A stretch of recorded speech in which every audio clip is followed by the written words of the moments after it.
Boa tarde a todos e todas. O que um menino de Minas Gerais vem fazer aqui? Nessa caminhada do Evangelho, no dizer de Paulo de Tarso, poderemos nos considerar como servos que têm se aproveitado dos bens do Senhor para quitar as próprias dívidas. Qual de nós estaria de pé se não fosse a misericórdia divina? Qual de nós poderia se dizer aqui na terra, se não fosse a bondade do Senhor, que nos cobre as misérias mais profundas e nos tem nutrido o espírito para que prossigamos fortalecidos com dignidade? Porque o Pai, acima de tudo, anseia de nossa parte que nunca falte dignidade na nossa trajetória. É por isso que o amor não falta a expressar-se na misericórdia daqueles que têm confiado no nosso coração. O que eu vim fazer aqui, por que motivos, eu não tenho noção. Mas eu recebi uma mensagem do Ricardo, há um bom tempo atrás, eu não sei se ele estava obsediado ou não, mas convidou-nos para estarmos aqui. Eu espero profundamente que, já caminhando para o encerramento desse encontro, em comemoração aos 50 anos de atividade do Centro de Estudos Espíritas de Genebra, a quem cumprimentamos a todos os trabalhadores encarnados e desencarnados, na presença da Dona Terezinha, que é aqui para nós um luzeiro, porque diante de tantos desafios, colocou-se como uma vanguardeira, João Batista da Suíça, poderíamos dizer, descortinando para nós horizontes de muitas bênçãos. Eu agradeço por isso mesmo. É difícil. Imagina alguém que não sabe falar inglês, perde um voo em Frankfurt, passa por algumas aventuras e aprende que o amor muitas vezes pode se chamar Google Tradutor. Porque ele tem uma capacidade de nos conectar que você só entende o valor dele quando você não entende mais ninguém à sua volta, e ele se torna o único recurso para você estar em contato com alguém. Então, as minhas vibrações do coração a quem criou o Google Tradutor. Se eu cheguei até aqui, ele tem uma parcela gigantesca de contribuição. E assim, talvez, os caminhos do amor. Eles surgem no esforço de alguém que se apaga, para que nós tenhamos condições de nos apresentarmos, de aprendermos e de vivermos. O nosso tema, laços de família, Pensarmos nesses elos para além da matéria, pede de nós uma primeira reflexão, que a gente gostaria de fazer com algumas ajudas, partindo, por exemplo, do livro A Caminho da Luz. É uma obra bastante enriquecedora, porque nos ajuda o benfeitor Emmanuel a compreender um pouco dos destinos da humanidade que tem se tecido no decorrer dos séculos. Emmanuel, lá no capítulo de número 7, ele vai nos contar a respeito do povo hebreu. Aqui tenhamos em vista como os trabalhadores da primeira hora, aqueles que vieram estabelecer os alicerces da revelação divina. Hoje nós estamos, a contemplar a terceira revelação. Houve aqueles que caminharam antes, que através das suas vidas entregaram lições. Muitos fracassaram, outros acertaram, mas qual de nós, na Terra, diante das nossas experiências reencarnatórias, não tem sido desses que se levantam, às vezes caem novamente e vão rumando nesse aprendizado? Temos, portanto, no volume de número 1 da Revelação Divina, o esforço de consolidação do monoteísmo. A presença de um Deus único. E Emmanuel, no capítulo 7, vai discorrer a respeito do estabelecimento dessas bases que cá entre nós representou um importante avanço. Por quê? Porque o monoteísmo pode ser enxergado como um avanço. Imagina, até então o politeísmo vigorava. Se eu penso em politeísmo, eu estou falando de seres de origens diferentes. Não, o meu Deus criou a gente, o seu Deus criou vocês, vocês aí e eu aqui.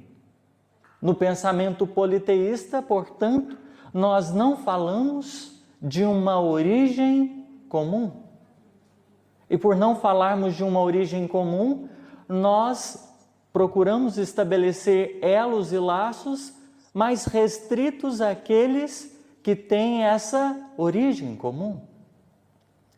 Então, enquanto vigorava esse pensamento mais que dividia, que estabelecia maiores distâncias, veio os hebreus, numa missão de estabelecer não simplesmente a ideia. Observemos, quando a gente fala sobre monoteísmo, não se trata da crença tão somente, porque crenças vão e vêm, o vento as conduz, mas existia por parte dos hebreus uma necessidade mais profunda, que, por sinal, ela ficou um pouco apagada. Jesus teve que vir para retomar os propósitos do monoteísmo. No livro Boa Nova, Bebeto, ou Humberto de Campos, como queiramos chamá-lo, Betinho, para os mais íntimos, ele vai narrar um instante em que Levi Mateus, ele está desejoso de aprender a orar. Mas vamos fazer aqui apenas uma observação. Levi era judeu, o Evangelho de Mateus, ele é o que mais consta de referências a respeito das tradições dos judeus. E, portanto, a oração, que já era um bem estabelecido naquela cultura, não era desconhecida para Mateus. Mas diante da presença do Cristo, ali Mateus pede a Jesus: nos ensine a orar. Nos ensine a orar. A partir desse instante, num monte de preces já estabelecidas, Mateus estava desejoso de conhecer um novo referencial. Porque entendamos, as nossas preces resumem as nossas crenças. Pela forma que oro, traduzo a minha vida interior. Eu deixo marcas. Jesus, vai então constituir para nós a prece dominical, que Kardec vai estudá-la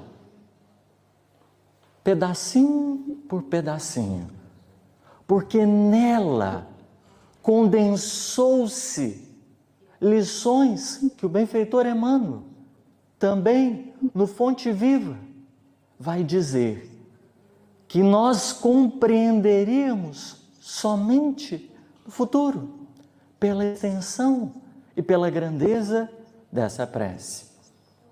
E aí, quando nós analisamos o primeiro enxerto, a primeira partezinha, Pai Nosso. Pai Nosso. As palavras de Jesus que ecoaram ali no Sermão do Monte. Imaginemos o que representou o Sermão do Monte, descrito no capítulo 5 do Evangelho de Mateus, para a humanidade. Não só para os discípulos que estavam iniciando a tarefa redentora, mas o que representou para a humanidade. O que vai ser essa prece? O significado dela, por exemplo, no mundo de regeneração. Nós vamos descobrir. Mas, quando a gente pensa naquele instante, imagina, quando um político assume ali o seu posto, a sua posição, ele faz um discurso de abertura, ele estabelece as suas metas de trabalho, ele se coloca para esclarecer aquilo que constituirá o principal objetivo. Sermão do Monte é o plano de trabalho do Cristo para a humanidade. Qual o objetivo? A construção do espírito puro, a destinação do planeta Terra para o mundo celeste. Hoje, pelas lentes da doutrina espírita, nós podemos compreender com muita clareza. Jesus viera com a missão muito bem determinada: estabelecer rumo certo na direção dos mundos perfeitos. E para isso, quando a gente observa, por exemplo, a oração do Pai Nosso, ela não fica de lado. Na oração tão singela, que Kardec vai considerar como completa, pelo que ela procura estabelecer, pelas diretrizes que ela aponta, Jesus tratou de começar com duas palavrinhas: Pai Nosso. Se no monoteísmo os trabalhadores da primeira hora se perderam por elocubrar tantas coisas a respeito da divindade, pintar-lhe Senhor, um general, Jesus, no entanto, vai construir para nós uma estrada diferente.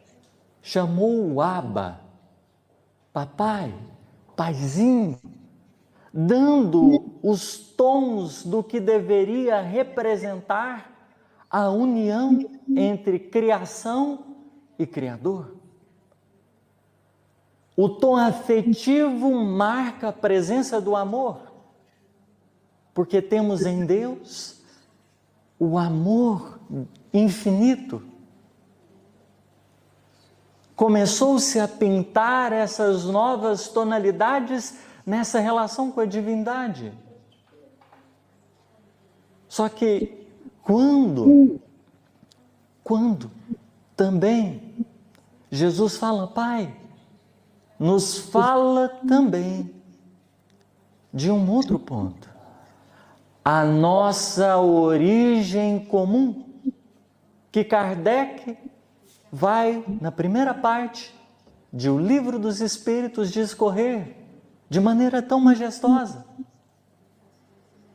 A unicidade da criação, ela está porque existe um Criador, a inteligência suprema, que a cada dia que passa somos convidados a conhecer. Descendemos todos de uma origem comum. Agora, portanto, nós não temos mais a figura das divisões humanas. Não, é o meu Deus, o seu Deus te criou. Vai você para lá, fica eu para cá. Não. Se a origem é comum, quer dizer que não existe mais lá nem cá. Existe um todo que precisa ser compreendido. Não é mais os inimigos, que a gente quer que Deus destrua-os, porque não fazem parte daqueles que são importantes para nós. Porque o mesmo pai, mãe, né? Lá no Boa Nova existe a conceituação, Deus é pai e mãe no céu. Então, é pai enquanto justiça e mãe enquanto misericórdia. Essa grande figuração. O que nós temos agora é a presença de uma origem comum. Cai-se por terra todas as divisões que a gente poderia estabelecer. O inimigo também é filho e, portanto, é também daqueles que receberão a mais profunda atenção divina. A gente já não mais estabelece fronteiras. E é por isso que a gente pode, quando pensa, Pai Nosso, nós estamos estabelecendo um compromisso que o Espiritismo reafirma com toda a sua beleza, com toda a sua profundidade, ao nos dizer que nós não somos os corpos perecíveis. A matéria não nos resume, porque para além de tudo que os sentidos podem nos dar notícia, a individualidade imperecível permanece intacta. Somos, portanto, cidadãos do universo, a grande casa divina do Deus que é Pai e Mãe de todos nós. Isso, portanto, nos ensina ou nos provoca para uma outra reflexão. Porque Jesus resolve um problema de identidade. As nossas características não dependem da minha nacionalidade, da minha cor da pele, da minha etnia, da minha orientação sexual, da minha identidade sexual. Não diz respeito a isso. Somos chamados para um exercício ainda mais profundo, porque todas essas condições de manifestação de uma individualidade a gente chama de persona, personalidade, um personagem, de uma individualidade que é muito mais extensa, porque nós já habitamos inúmeras pátrias, nós já estivemos ocupando as mais diversas posições,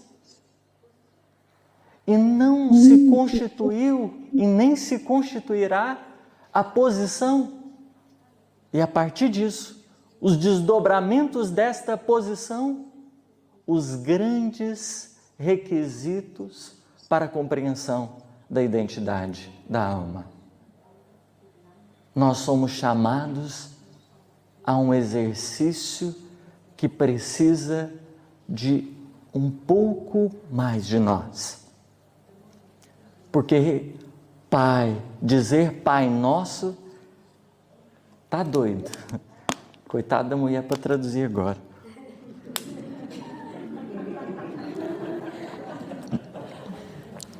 Eu não soltei nenhuma mineirice até agora, eu estou segurando. Porque vai ficar muito difícil eu começar a falar trem aqui.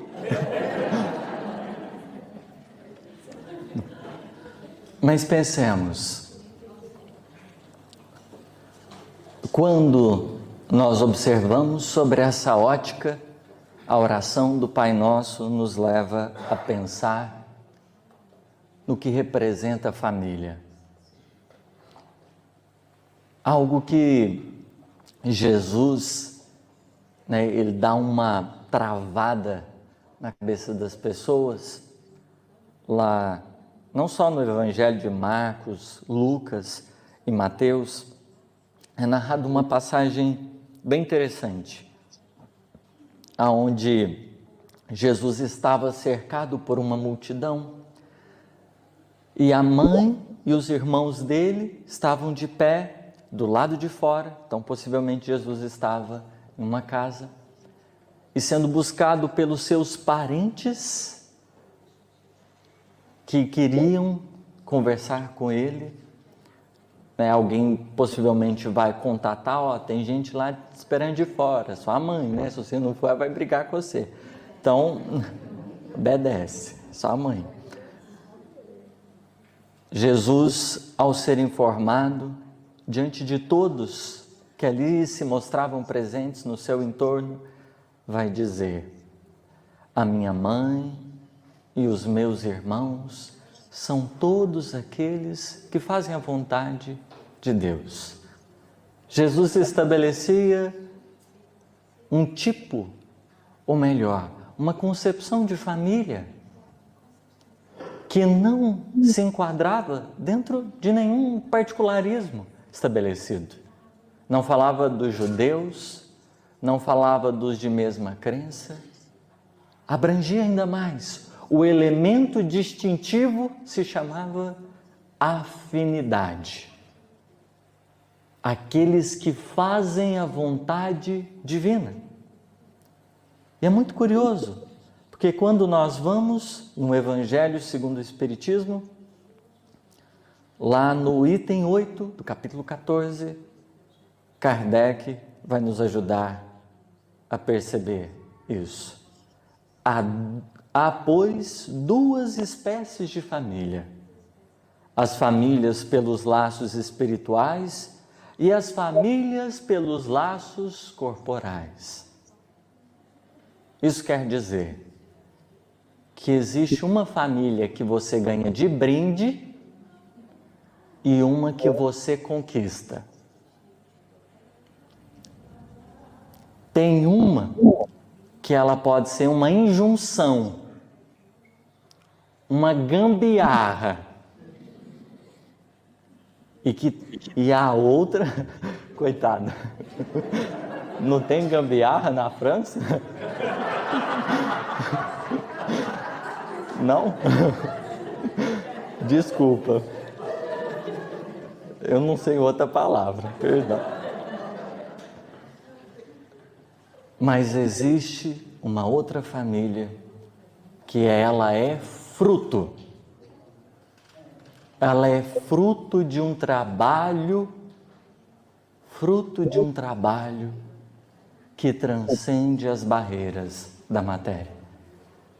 Então, por sinal, quando a gente pensa em família pelos laços consanguíneos, nós estamos falando nesse conjunto de almas que o projeto reencarnatório nos trouxe.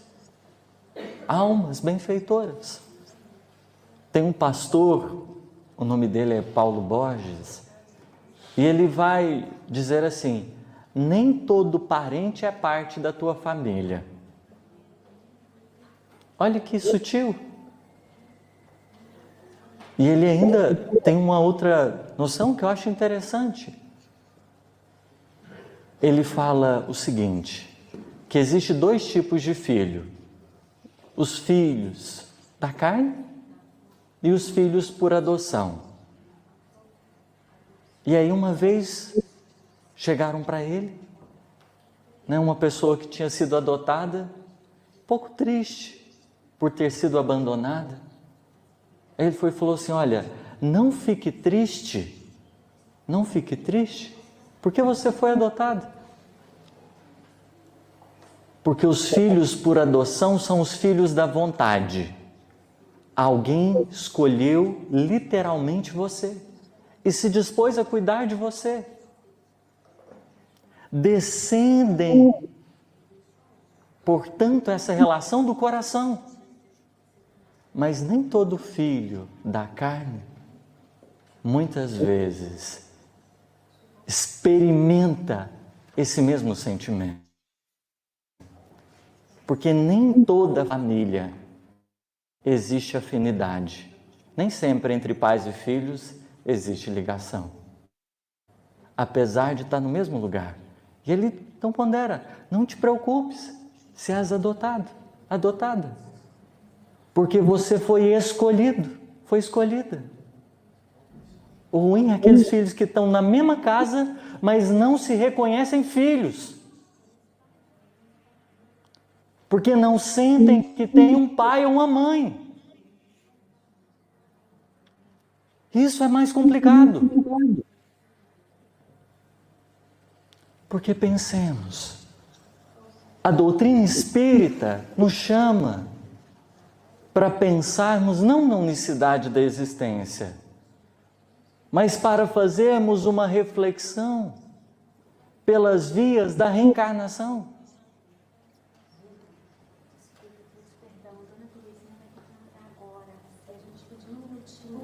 Pode? Dona Terezinha, como o André está aqui para levá-la com a Verônica, a gente vai agradecer a presença da Dona Terezinha, que o filho dela veio para pegá-la, interrompemos, peçamos desculpas. Não se preocupe.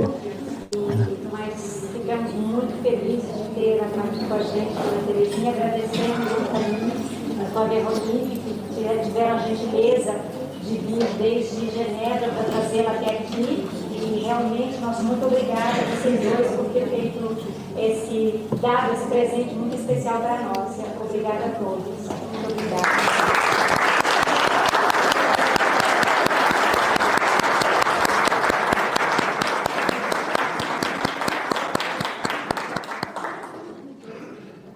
Eu só desculpo se eu ganhar um abraço.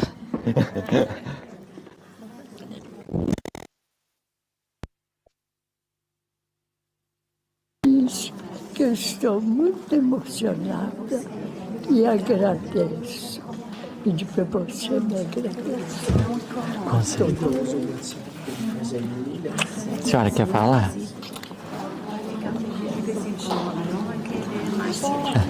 Tá.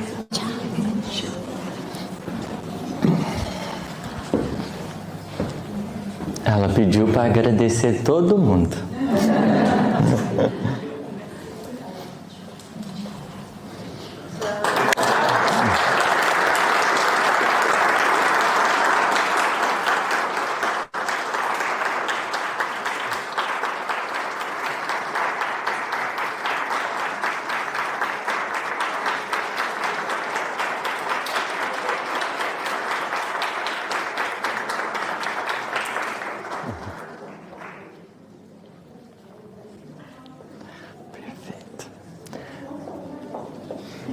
Prosseguindo, então,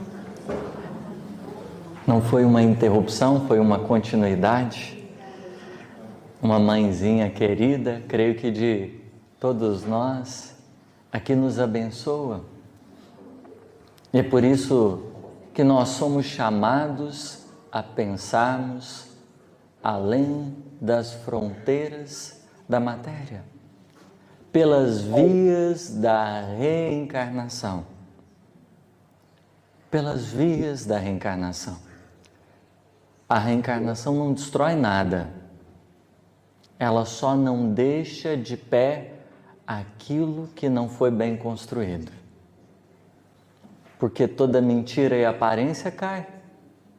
Você falava que amava o pessoal do centro. Todo mundo acreditava.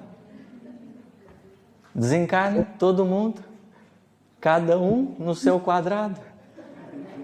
Cadê a fraternidade? O sentimento de união. A reencarnação desmonta as gambiarras.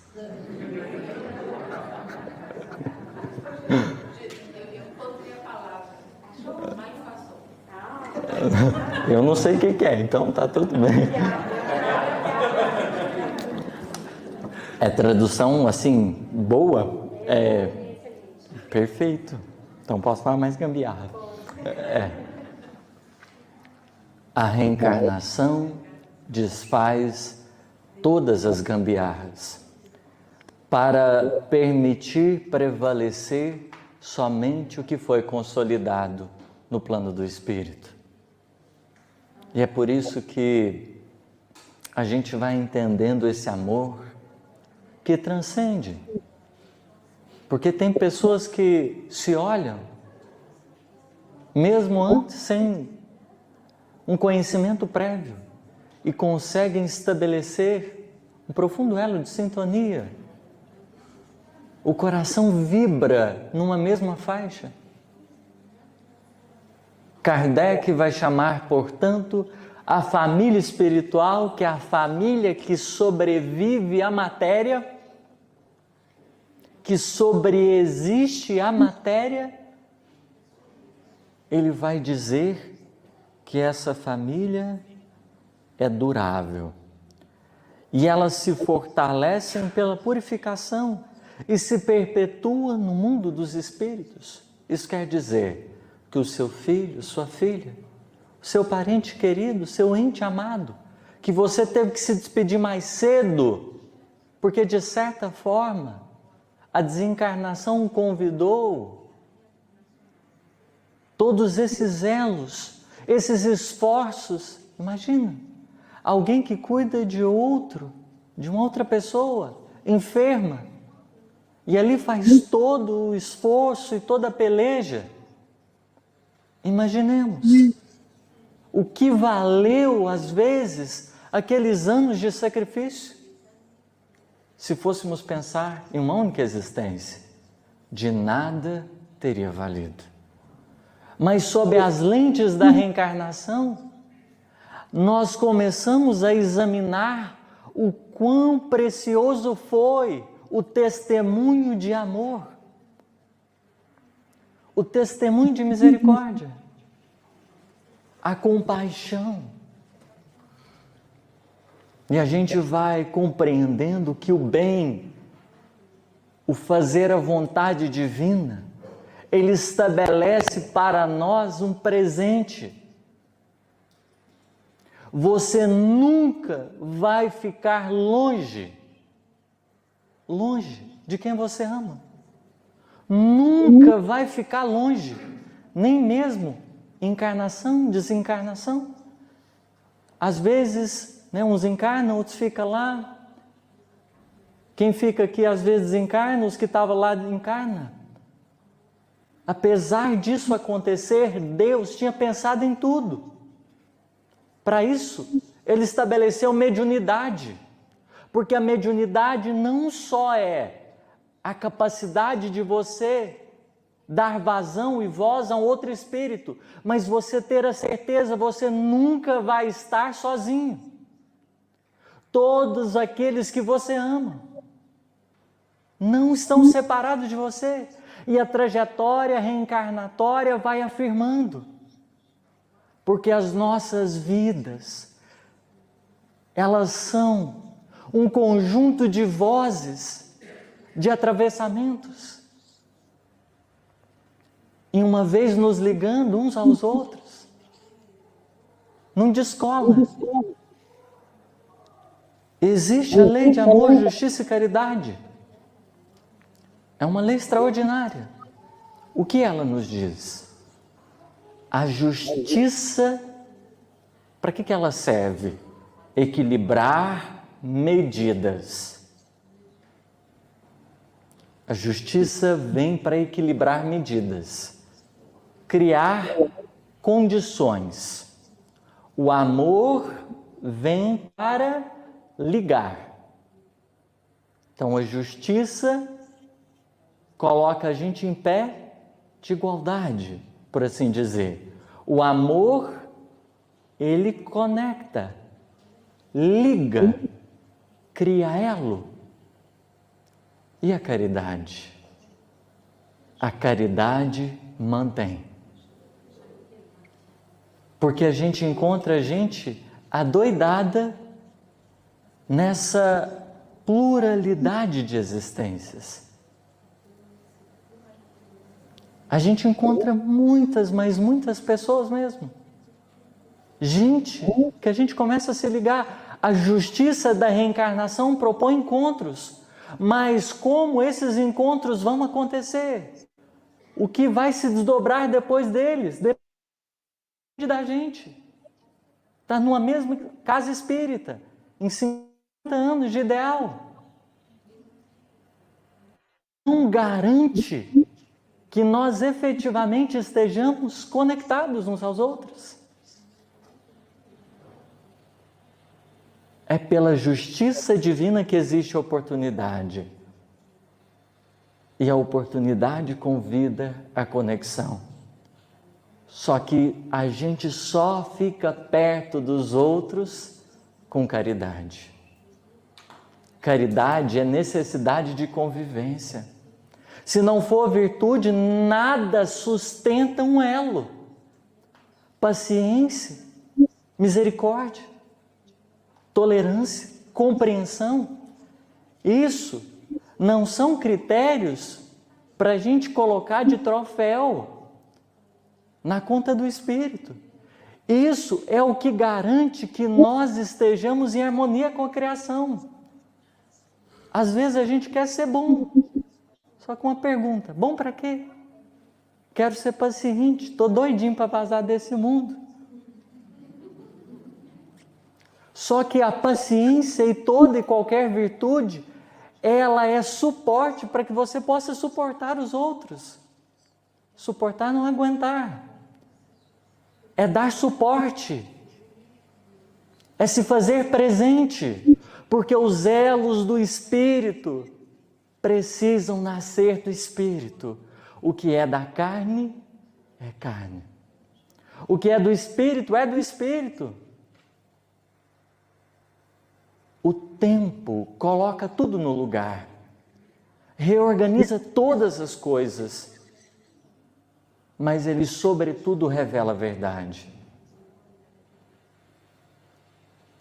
Estamos na era do Espírito.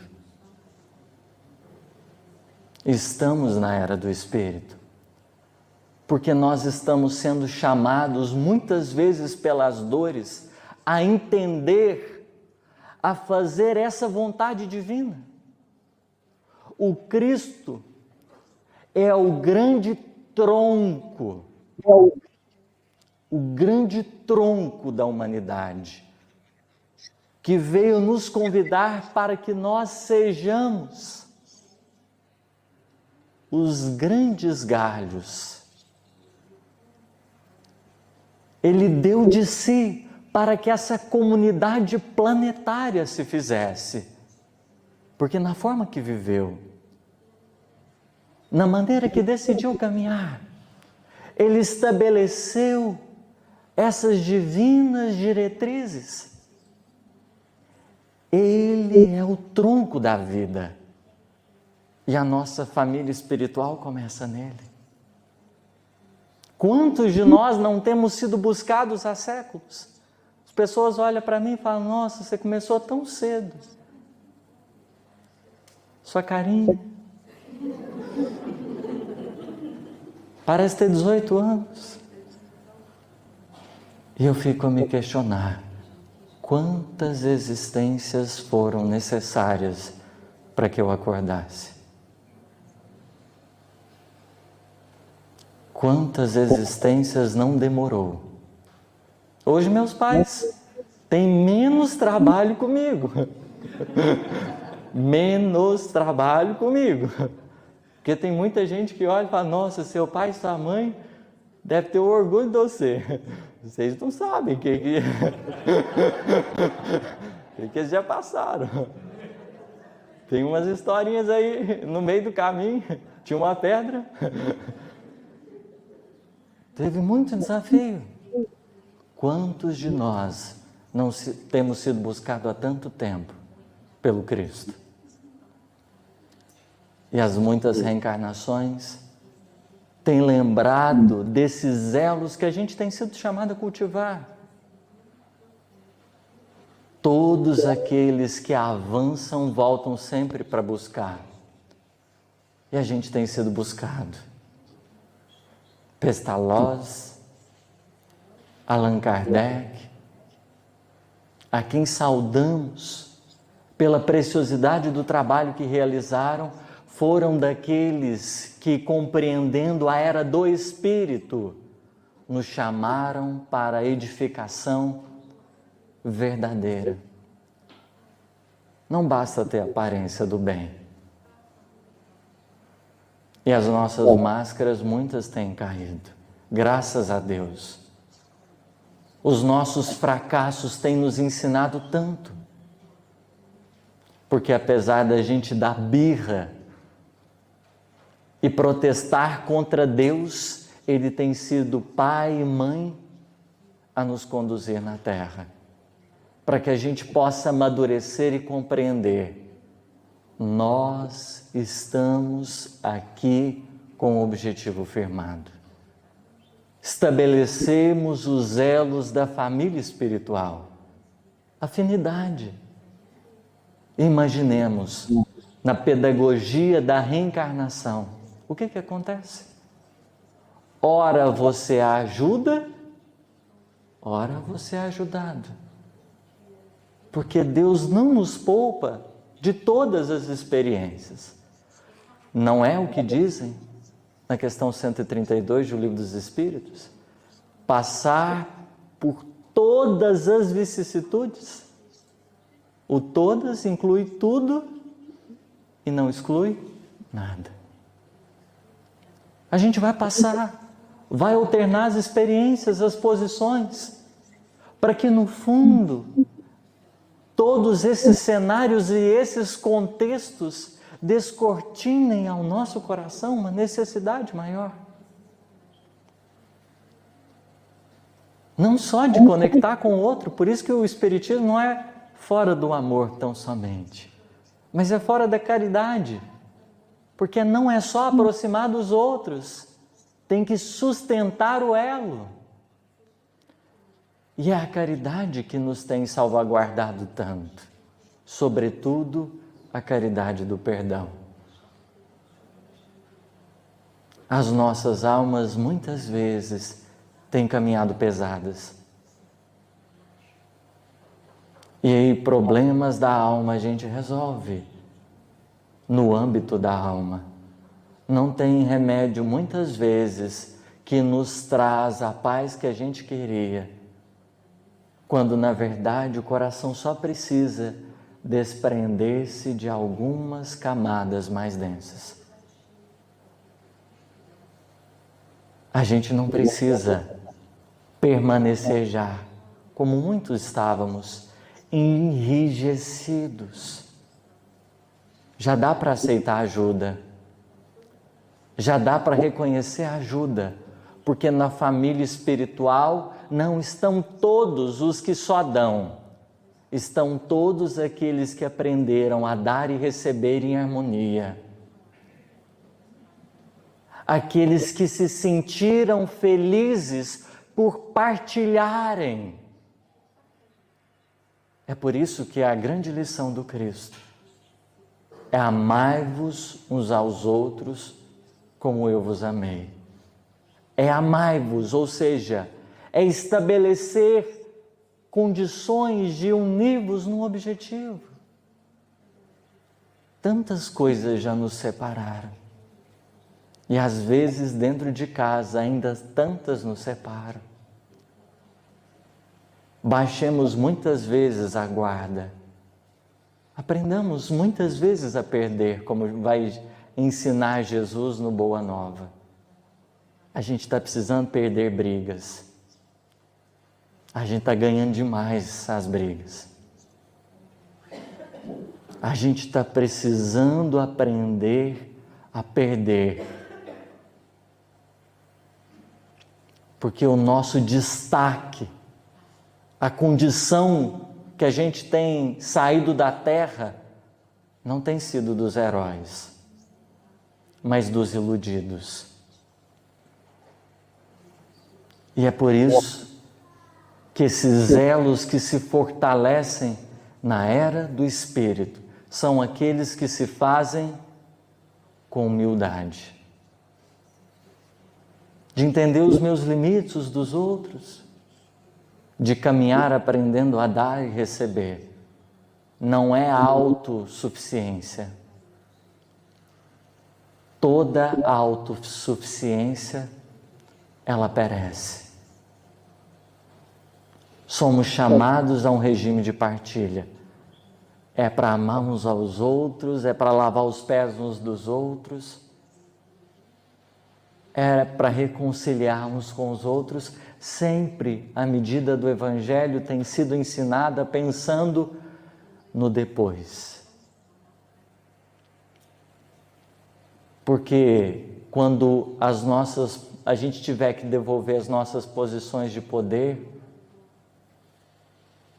quando a gente tiver que devolver as nossas conquistas materiais, permanecerá as edificações da alma. De nada vai valer ter feito tanta coisa na terra, quando a gente percebeu que em nós mesmos a gente fez pouca coisa. Não tem como correr da gente. E é por isso, finalizando, agradecido a minha fala, depois de tantas lições que nós aprendemos aqui, nós pedindo a Jesus, que tem renovado a sua misericórdia, para que nós possamos pertencer à sua família espiritual. Ele que nos tem se feito presente, através do bem que a gente pode fazer, dos que têm fome e sede, dos que estão doentes e nus, de todos aqueles que têm escancarado as suas necessidades da alma,